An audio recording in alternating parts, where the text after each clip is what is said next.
bound together. And it came to pass, when he had made an end of speaking unto Saul, that the soul of Jonathan was knit with the soul of David, and Jonathan loved him as his own soul. 1 Samuel 18:1. My mom taught me to knit when I was young. I have 2 sweaters to prove it, but learning how involved a bit of trial and error. My first project was a pair of socks. Mom started me off, and I did quite well binding each color of yarn together. The first sock I did perfectly, but on the second one, when I came to the heel of the sock, I made a stitch incorrectly. Something did not seem right, but I just kept going anyway. Needless to say, I did not end up with a perfect pair of socks. In fact, one could say that they were not a pair at all. It is interesting that simply weaving yarn patterns of knots can result in nice garments, blankets, or other items. In that way, knitting is somewhat like building a friendship.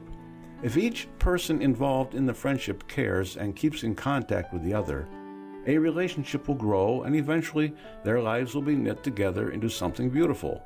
Friends talk, share, communicate, and spend time together on a regular basis. However, if one is not considerate of the other and does not take the time to talk and share, or is too busy to communicate, the relationship will have problems. Rather than developing into something lovely, it will dissipate. In the New Testament, Jesus called his followers friends.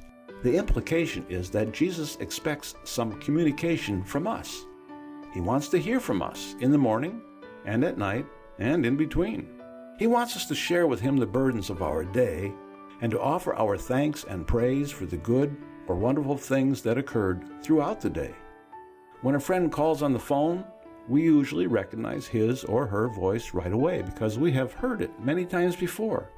We want to communicate with Jesus enough that we recognize his voice too. And we need to be confident that he will also know ours when we cry out to him. On some occasions, we may be in sudden danger and need to call on him immediately. There really is not time at that moment to get acquainted, so we need the doors of communication to be open at all times. Make sure today that you keep in touch with that special friend. As we keep working on this relationship, we will find our soul is being knit to the Lord's in a beautiful way.